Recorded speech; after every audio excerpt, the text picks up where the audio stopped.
क्या आपने कभी किसी पार्क या शांत जंगल में धीरे धीरे सैर की है? अगर आप ध्यान से देखें, सचमुच देखें, तो आप पाएंगे कि यह सिर्फ हरे पेड़ों और चहकते पक्षियों का झुंड नहीं है। यह जिंदगी का एक हलचल भरा शहर है जो अनगिनत अलग अलग किरदारों से भरा है। हर एक की अपनी कहानी है। कल्पना कीजिए कि आप अभी वहीं हैं। एक नन्ही लेडीबग काले धब्बों वाली एकदम लाल एक चौड़े हरे पत्ते पर धीरे धीरे चल रही है। ये एक मिशन पर है, शायद अपने अगले छोटे एफिड्स की तलाश में। आपके सिर के ऊपर एक गिलहरी अपनी घनी पूंछ के साथ एक बड़े ओक के पेड़ की खुरदुरी छाल पर फुर्ती से चढ़ती है। उसके पंजे ऐसी जगह पर भी मजबूती से पकड़ बना लेते हैं जहां हमारी उंगलियां फिसल जाती हैं। यह किसी मकसद से आगे बढ़ती है, शायद आने वाले ठंडे महीनों के लिए एक एकॉर्न छिपा रही है। अपने पैरों के नीचे जमीन पर देखें, एक छोटा नाजुक डेजी घास में से अपना रास्ता बनाता है। उसकी सफेद पंखुड़ियां एक छोटे सूरज की किरणों की तरह सजी हुई हैं। यह एक सर्वाइवर है, उसी धूप की ओर बढ़ रहा है जो उसके ऊपर खड़े विशाल ओक के पेड़ को पोषण देती है। पास ही एक व्यस्त केंचुआ जो शायद ही कभी दिखाई देता है, अंधेरी उपजाऊ मिट्टी में चुपचाप सुरंग बनाता है। यह प्रकृति के महान रिसाइकलर्स में से एक है। पुरानी पत्तियों को ताजी मिट्टी में बदलता है, जिससे डेजी और ओक के लिए जमीन स्वस्थ बनती है। हर एक जीवित चीज, सबसे छोटे कीड़े से लेकर सबसे ऊंचे पेड़ तक, अनोखी है। वे अलग दिखते हैं, वे अलग व्यवहार करते हैं, और वे सभी पार्क के जीवन में एक भूमिका निभाते हैं। यह अविश्वसनीय विविधता की दुनिया है। सब कुछ एक साथ हो रहा है। उन आवाजों के बारे में सोचें जो आपको सुनाई दे सकती हैं। एक टहनी पर बैठे रॉबिन का खुश मिजाज जटिल गाना क्लोवर के एक पैच पर मंडराती भंवरे की धीमी कोमल गुंजन से बिल्कुल अलग है। रॉबिन अपनी मौजूदगी की घोषणा कर रहा है, अपने क्षेत्र पर दावा कर रहा है, जबकि मधुमक्खी कड़ी मेहनत कर रही है, मीठा अमृत इकट्ठा कर रही है। यहाँ तक कि पौधे भी अलग हैं। एक सिंहपर्णी का चिकना पतला तना पुराने ओक के मोटे खुरदुरे तने जैसा बिल्कुल नहीं लगता।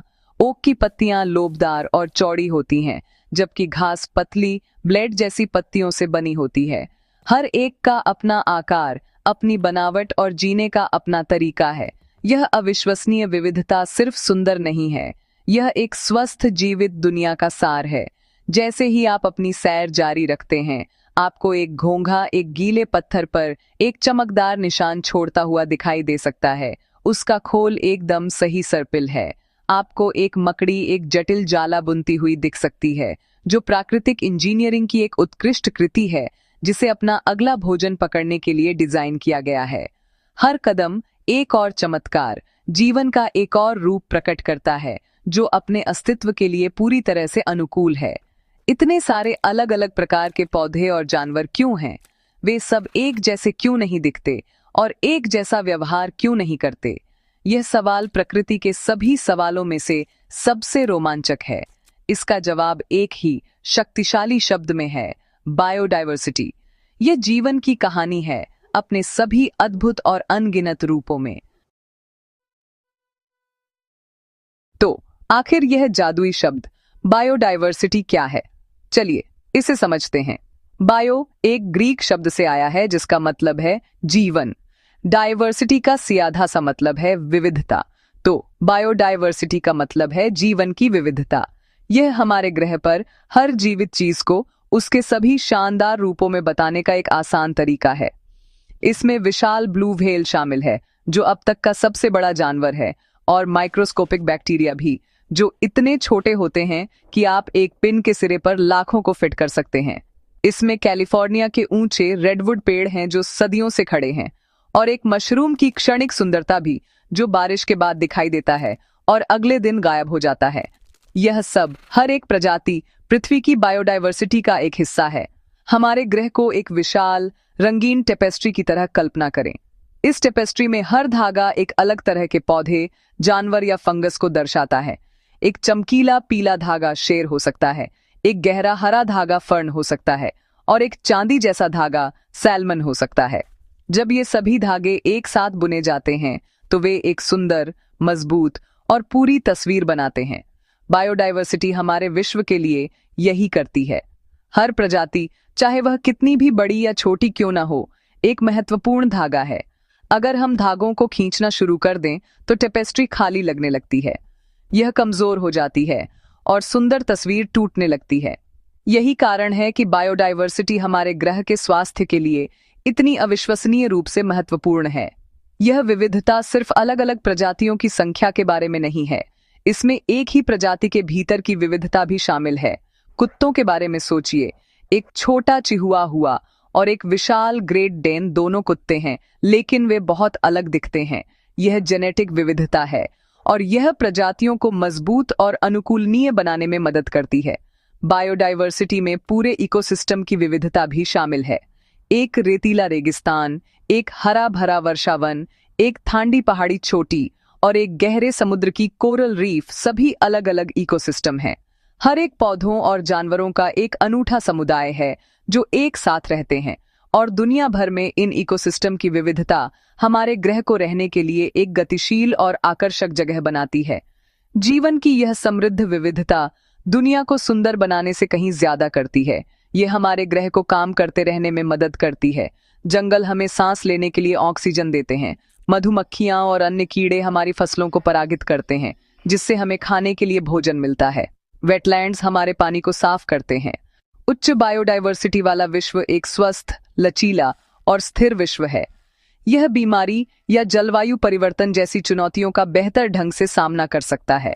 हर जीवित चीज जीवन के एक जटिल जाल में जुड़ी हुई है। एक भी प्रजाति का खोना कई अन्य को प्रभावित कर सकता है, ऐसे तरीकों से जिनकी हम शायद उम्मीद भी नहीं करते। बायोडायवर्सिटी को समझना इस अनमोल उपहार को सराहने और उसकी रक्षा करने की दिशा में पहला कदम है। चलो प्लांट्स की दुनिया को और करीब से देखते हैं। पहली नजर में तुम्हें शायद बहुत सारा ग्रीन दिखेगा, लेकिन प्लांट्स की दुनिया एक ऐसी दुनिया है जिसमें बहुत वैरायटी है और हर प्लांट का अपना यूनिक डिजाइन है। हाइट के बारे में सोचो। कुछ प्लांट्स जैसे तालाब की सतह पर तैरने वाली छोटी डकवीड बहुत छोटे होते हैं। दूसरे जैसे विशाल सिकोया के पेड़ 30 मंजिला इमारत जितने लंबे हो सकते हैं, जो सूरज की रोशनी के लिए आसमान की तरफ बढ़ते हैं। तुम्हारे अपने गार्डन में तुम्हें जमीन के पास उगने वाले छोटे वायलेट्स दिख सकते हैं, जबकि एक सूरजमुखी लंबा खड़ा होता है। उसका सिंगल स्टॉक अपने भारी सिर को बाकी सब से ऊपर उठाता है। हाइट में यह अंतर कई प्लांट्स को एक ही जगह शेयर करने देता है, बिना सूरज की रोशनी के लिए ज्यादा कंपीट किए। अब उनके तनों पर ध्यान दो। तना प्लांट की रीढ़ की हड्डी जैसा होता है, उसे सीधा रखता है और पानी और न्यूट्रिएंट्स को ले जाता है। कुछ प्लांट्स जैसे गुलाब के तने लकड़ी के होते हैं, जो हार्ड और स्ट्रांग होते हैं। ये तने प्लांट को कई सालों तक सपोर्ट कर सकते हैं। पीड़ों के सबसे मोटे लकड़ी के तने होते हैं, जिन्हें हम ट्रंक कहते हैं। दूसरे प्लांट्स जैसे ट्यूलिप या लिली के तने नरम, हरे और लचीले होते हैं। इन्हें हर्बेशियस तने कहा जाता है और वे आमतौर पर सिर्फ एक सीजन के लिए जीवित रहते हैं। फिर क्लाइंबर्स होते हैं जैसे आइवी या ग्रेपवाइन, जिनके तने कमजोर होते हैं। वे चालाकी से दीवारों या दूसरे मजबूत प्लांट्स का इस्तेमाल करके ऊपर की तरफ लाइट की ओर बढ़ते हैं, यह दिखाते हुए कि एक कमजोर तना भी एक सक्सेसफुल स्ट्रेटजी का हिस्सा हो सकता है। प्लांट्स की पत्तियां छोटे सोलर पैनल जैसी होती हैं, जो खाना बनाने के लिए सूरज की एनर्जी को कैप्चर करती हैं, और वे अमेजिंग शेप्स और साइजेस में आती हैं। एक पाइन ट्री में पत्तियों के लिए पतली तेज सुइयां होती हैं, जो उसे सर्दियों में पानी बचाने में मदद करती हैं। एक मेपल की पत्ती चौड़ी और सपाट होती है, जिसमें पॉइंटेड लोब्स होते हैं, जो गर्मियों की धूप पकड़ने के लिए एकदम सही होते हैं। एक फर्न में नाजुक पंख जैसी पत्तियां होती हैं, जिन्हें फ्रॉन्ट्स कहा जाता है। कुछ पत्तियां चिकनी होती हैं, जबकि दूसरी फजी या प्रिकली होती हैं। पत्तियों में यह वैरायटी दिखाती है कि कैसे हर प्लांट ने उस जगह के लिए परफेक्ट डिजाइन पाया है जहां वह रहता है, चाहे उसे पानी बचाना हो, जितनी हो सके उतनी धूप पकड़नी हो, या खुद को खाए जाने से बचाना हो। आखिर में फूलों, जड़ों और बीजों के बारे में सोचो। फूल प्लांट्स की दुनिया के गहने हैं और उनका मकसद इंसेक्ट्स या बर्ड्स को पॉलिनेशन में मदद के लिए अट्रैक्ट करना है। वे हर रंग, आकार और साइज में आते हैं, एक हिबिस्कस के बड़े ड्रामेटिक ब्लूम से लेकर एक घास के प्लांट के छोटे सटल फूलों तक।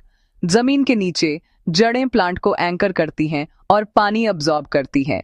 कुछ प्लांट्स जैसे गाजर और चुकंदर में एक सिंगल मोटी टैप रूट होती है जो खाना स्टोर करती है। दूसरे जैसे घास में एक फाइब्रस रूट सिस्टम होता है जिसमें कई पतली जड़ें होती हैं जो मिट्टी को एक साथ रखने के लिए फैल जाती हैं। और जो बीज वे पैदा करते हैं वे उतने ही वेरिड होते हैं, एक पॉपी के छोटे छोटे स्पेक्स से लेकर एक बड़े भारी नारियल तक। हर एक को एक नए घर तक पहुंचने के एक अलग तरीके के लिए डिजाइन किया गया है। एनिमल किंगडम प्लांट्स की दुनिया जितना ही डाइवर्स और वंडरफुल है, एनिमल्स हर इमेजिनेबल साइज और शेप में आते हैं। हर एक अपनी लाइफस्टाइल के लिए परफेक्टली सूटेड होता है। अर्थ पर सबसे बड़ा एनिमल ब्लू व्हेल है जो 3 स्कूल बसों जितना लंबा और हाथियों के झुंड से ज्यादा भारी हो सकता है।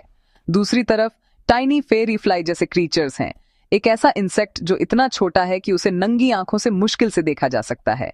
इन दो एक्सट्रीम्स के बीच साइज का एक इनक्रेडिबल स्पेक्ट्रम है।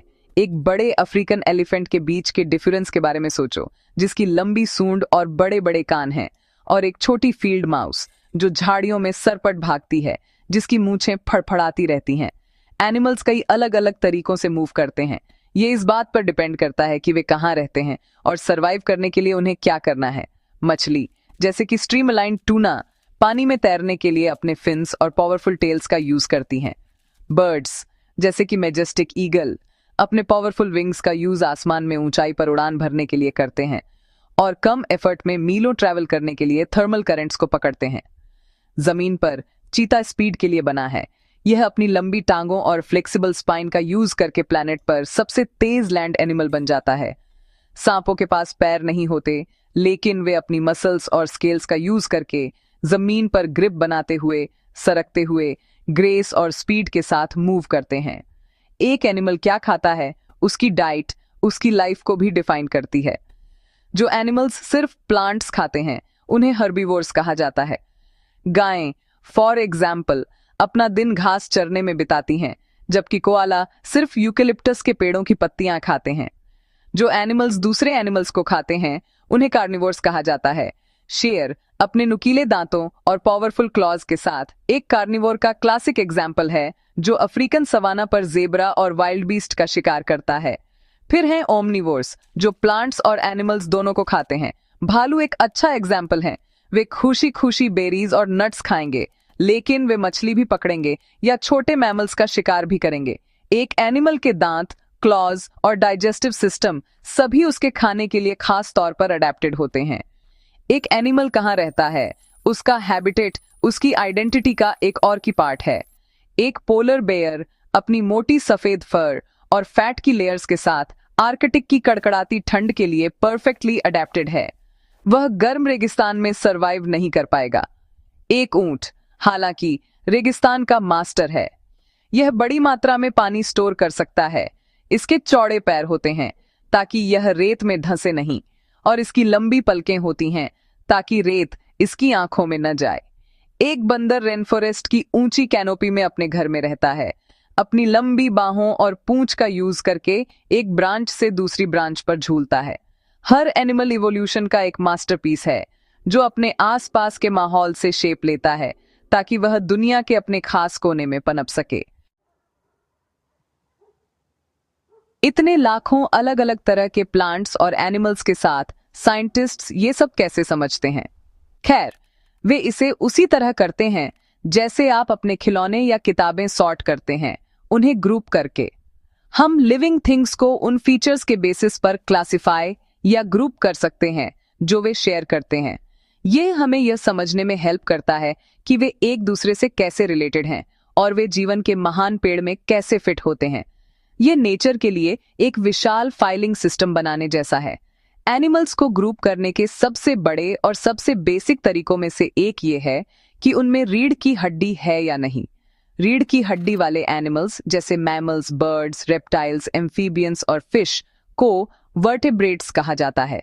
रीढ़ की हड्डी के बिना वाले एनिमल्स को इनवर्टेब्रेट्स कहा जाता है, और असल में वे पृथ्वी पर अधिकांश एनिमल स्पीशीज बनाते हैं। इस बड़े ग्रुप में बटरफ्लाई और चींटियों जैसे इंसेक्ट्स, स्पाइडर और बिच्छू जैसे अरेनेक्निड्स, घोंघे और ऑक्टोपस जैसे मोलस्क, और केकड़े और लॉबस्टर जैसे क्रस्टेशियन शामिल हैं। इन बड़े ग्रुप्स के अंदर भी हम छोटे और छोटे ग्रुप्स बना सकते हैं। फॉर एग्जाम्पल, इंसेक्ट ग्रुप के अंदर हम उन्हें इस बात से ग्रुप कर सकते हैं कि उनके पंख हैं या नहीं, उनके कितने पैर हैं, या उनके शरीर का आकार क्या है। सॉर्ट करने की यह सावधानी पूर्वक प्रोसेस हमें नेचर के इनक्रेडिबल डाइवर्सिटी में पैटर्न देखने और अलग अलग क्रीचर्स के बीच के रिलेशन को समझने में हेल्प करती है। हम प्लांट्स के साथ भी ऐसा ही कर सकते हैं। प्लांट्स को ग्रुप करना शुरू करने का एक बहुत ही सिंपल तरीका उनके स्टेम को देखना है। जैसा कि हमने पहले देखा, हम उन्हें हार्ड वुडी स्टेम वाले प्लांट्स में अलग कर सकते हैं, जैसे पेड़ और झाड़ियां, और सॉफ्ट हर्बेशियस स्टेम वाले प्लांट्स में, जैसे फूल और घास। हम उन्हें इस बात से भी ग्रुप कर सकते हैं कि वे फूल पैदा करते हैं या नहीं। फूल वाले प्लांट्स जैसे गुलाब, ट्यूलिप और सेब के पेड़ प्लांट किंगडम का बड़ा हिस्सा बनाते हैं। बिना फूल वाले प्लांट्स में फर्न शामिल हैं, जो सीड्स के बजाय स्पोर्स से रिप्रोड्यूस करते हैं, और पाइन और फर के पेड़ों जैसे कॉनिफर, जो अपने सीड्स को कोन्स में पैदा करते हैं।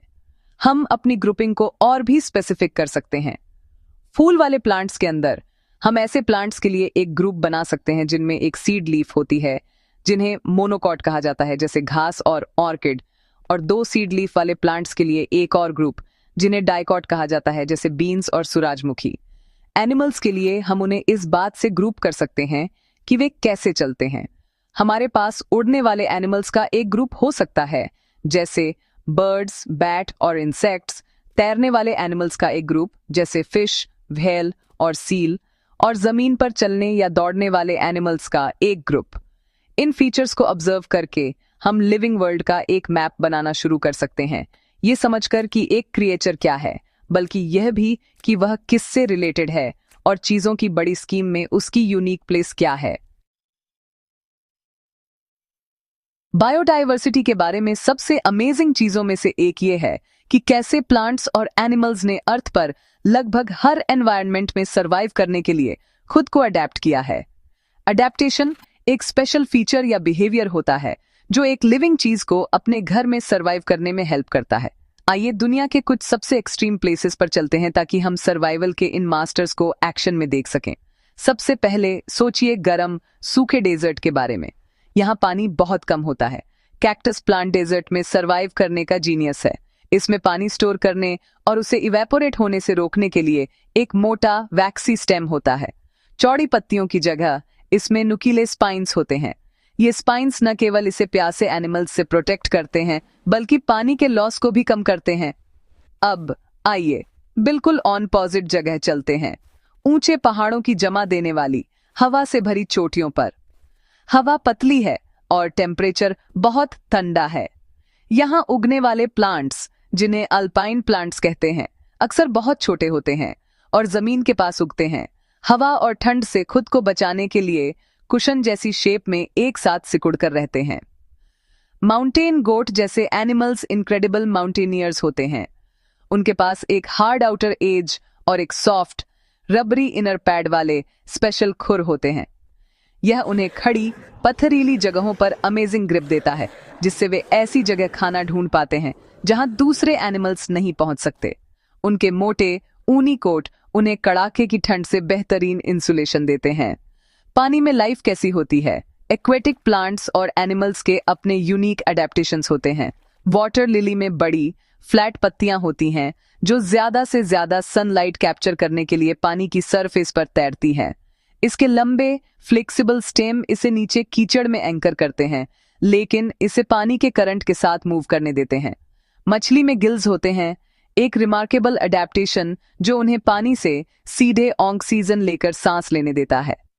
उनकी स्ट्रीम अलाइंड बॉडीज ड्रैग को कम करने और उन्हें एफिशिएंटली तैरने में हेल्प करने के लिए परफेक्टली शेप्ड होती हैं।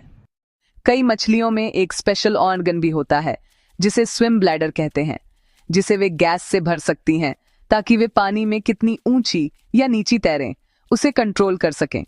आखिर में आइए फॉरेस्ट की घनी हरी दुनिया में चलते हैं। एक रेन फॉरेस्ट में सनलाइट के लिए बहुत कंपटीशन होता है। वाइन जैसे कई प्लांट्स ने क्लाइंबर बनकर अडेप्ट किया है, जो ऊंचे पेड़ों को सपोर्ट के तौर पर इस्तेमाल करके लाइट से भरी कैनोपी तक पहुंचते हैं। गिरगिट जैसे एनिमल्स कैमोफ्लाज के मास्टर होते हैं। वे अपनी स्किन का कलर बदलकर अपने आसपास की पत्तियों और ब्रांच में परफेक्टली घुल मिल सकते हैं। यह उन्हें प्रीडेटर्स से छिपने और अपने शिकार पर घात लगाने में भी हेल्प करता है। ये इनक्रेडिबल अडेप्टेशंस दिखाते हैं कि लाइफ क्रिएटिव और रेजिलेंट है, जो हमेशा हमारे प्लैनेट पर सबसे चैलेंजिंग कंडीशंस में भी फलने फूलने का रास्ता ढूंढ लेती है। हर प्लांट और एनिमल की एक जगह होती है जहां वो नेचुरली रहते और बड़े होते हैं। इस खास जगह को उनका हैबिटेट कहते हैं। एक हैबिटेट सिर्फ एक घर से ज्यादा होता है। ये पूरा एरिया होता है जहां एक जिंदा चीज को सरवाइव करने के लिए सब कुछ मिलता है, खाना, पानी, शेल्टर और अपने बच्चों को बड़ा करने की जगह। हैबिटेट वो खास कंडीशन देता है जिनके लिए एक स्पीशीज अडॉप्टेड होती है। एक मछली का हैबिटेट पानी है, एक गिलहरी का हैबिटेट एक वुडलैंड है और एक कैक्टस का हैबिटेट एक डेजर्ट है। हर हैबिटेट की अपनी यूनिक कैरेक्टरिस्टिक्स होती है और वहां पाई जाने वाली लाइफ उन कंडीशन का सीधा रिफ्लेक्शन होती है। दुनिया अलग अलग तरह के हैबिटेट से भरी है। हम हैबिटेट को कुछ मेन टाइप में सॉर्ट कर सकते हैं। पहला टाइप टेरेस्ट्रियल हैबिटेट है, जिसका मतलब सिंपली ये है कि ये हैबिटेट जमीन पर होते हैं। ये अविश्वसनीय रूप से वैरिड होते हैं। एक फॉरेस्ट एक टेरेस्ट्रियल हैबिटेट है, जिसमें ऊंचे पेड़, छायादार जमीन और रिच सॉइल होती है। एक ग्रासलैंड जैसे अफ्रीकन सवाना या नॉर्थ अमेरिकन प्रेरी एक और तरह का लैंड हैबिटेट है, जिसकी पहचान घास से ढके खुले मैदानों से होती है। डेजर्ट अपने एक्सट्रीम टेम्परेचर और कम बारिश के साथ भी टेरेस्ट्रियल हैबिटेट होते हैं। यहां तक कि बर्फीले पोलर रीजन भी एक तरह के लैंड हैबिटेट होते हैं, जो ठंड के लिए खास तौर पर अडॉप्टेड क्रिएचर का घर होते हैं। इन जगहों में से हर एक में लाइफ की एक बहुत अलग कम्युनिटी होती है। दूसरा मैन टाइप एक्वेटिक हैबिटेट है, जो पानी में पाए जाने वाले हैबिटेट होते हैं। लैंड हैबिटेट की तरह ये भी एक दूसरे से बहुत अलग हो सकते हैं।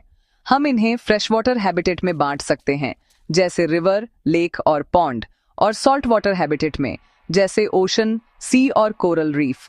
एक तेजी से बहने वाली रिवर उन मछलियों का घर होती है जो तेज स्विमर होती हैं, जबकि एक शांत ठहरा हुआ पॉन्ड ड्रैगन फ्लाई और वाटर लिली जैसे जीवों को सपोर्ट करता है।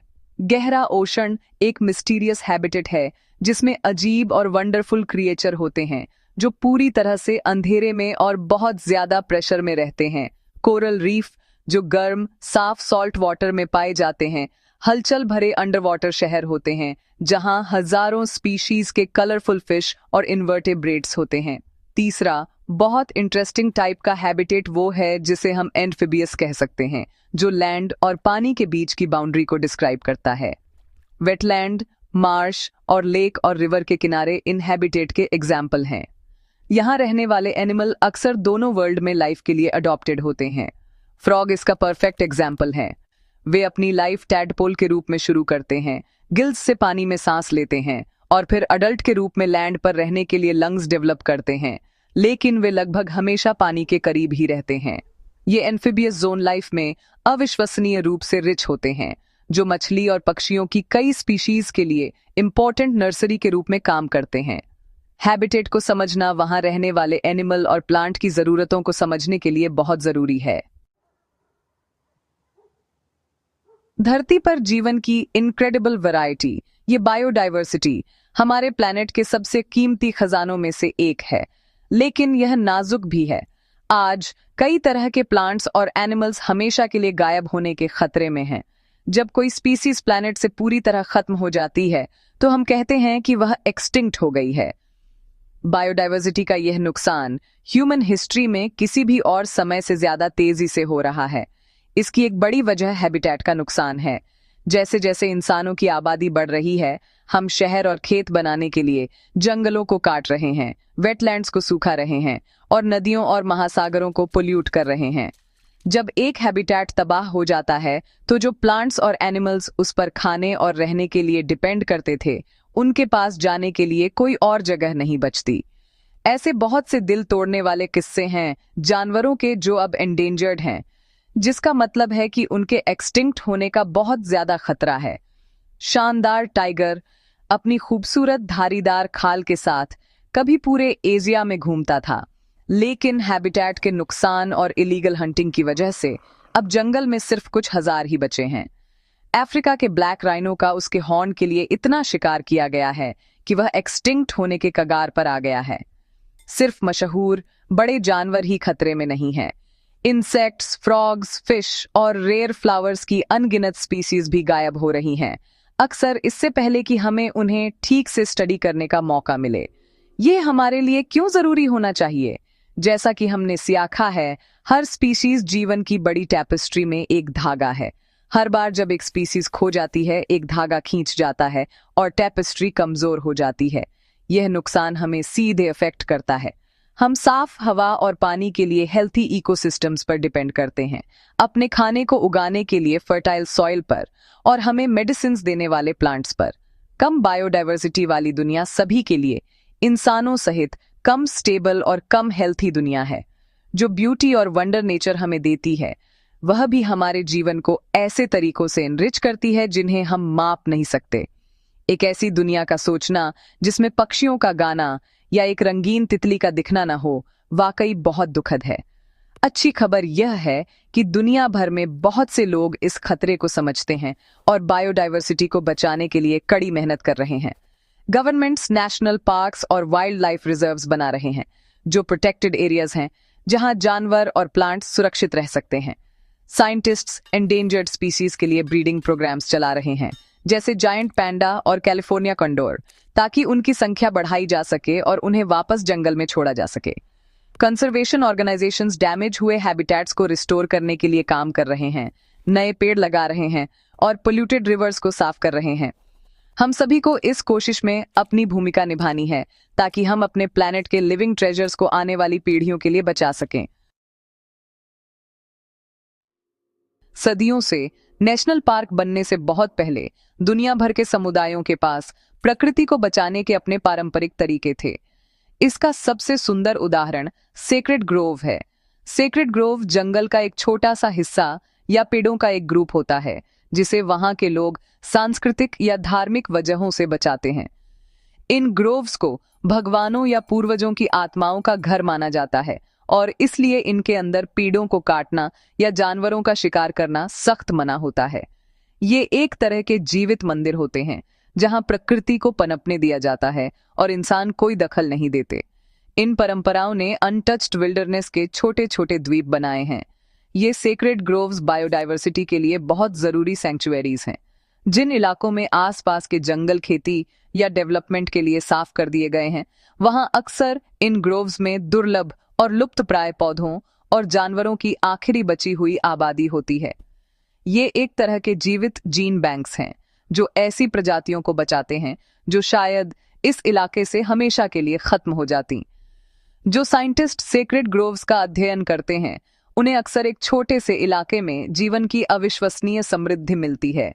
ये प्राचीन पेड़ों, दुर्लभ औषधीय जड़ी बूटियों, अनोखे कीड़ों और शर्मीले जंगली पक्षियों का घर है। ये ग्रोव्स एक पावरफुल रिमाइंडर हैं कि ह्यूमन कल्चर और नेचर कंजर्वेशन साथ साथ चल सकते हैं। इन समुदायों की समझ हमें एक वैल्यूएबल लेसन सिखाती है। प्रकृति को बचाना एक शेयर्ड रिस्पॉन्सिबिलिटी है। हमें फर्क लाने के लिए साइंटिस्ट या पार्क रेंजर होने की जरूरत नहीं है। हम सब अपने तरीके से वाइल्ड के गार्डियंस बन सकते हैं। हम अपने बैकयार्ड्स या लोकल पार्क से शुरुआत कर सकते हैं। नेटिव फ्लावर्स लगाने से मधुमक्खियों और तितलियों को खाना मिलता है। बर्ड फीडर या बर्ड बाथ लगाने से हमारे पंख वाले दोस्तों की मदद हो सकती है, खासकर खराब मौसम में। हानिकारक पेस्टिसाइड्स का इस्तेमाल न करके हम अपने बगीचों को कीड़ों, मेंढकों और दूसरे छोटे जीवों के लिए सुरक्षित बनाते हैं। छोटे छोटे काम जब बहुत से लोग करते हैं, तो लोकल बायोडाइवर्सिटी पर बहुत बड़ा पॉजिटिव इम्पैक्ट डाल सकते हैं। जैसे जैसे हम अपनी यात्रा खत्म कर रहे हैं, आइए उस पार्क की सैर को याद करें जहां से हमने शुरुआत की थी। हमने लेडीबग, स्क्विरल, डेजी और ओक ट्री को देखा। हर एक कॉम्प्लेक्स वर्ल्ड का एक अनोखा और वंडरफुल हिस्सा है। जीवन की यह अविश्वसनीय विविधता ही हमारे प्लैनेट को इतना स्पेशल बनाती है। यह एक गिफ्ट है जिसे इवॉल्व होने में अरबों साल लगे हैं। यह हमारा कर्तव्य है कि हम इसके बारे में जिज्ञासु हों, इससे सीखें और इसे अपने पूरे दिल से बचाएं। टाइगर, वेल, टावरिंग ट्री और टाइनी इंसेक्ट का फ्यूचर उन चॉइसेस पर निर्भर करता है जो हम आज करते हैं। आइए हम अपने प्लैनेट के थॉटफुल गार्डियंस बनने का चॉइस करें।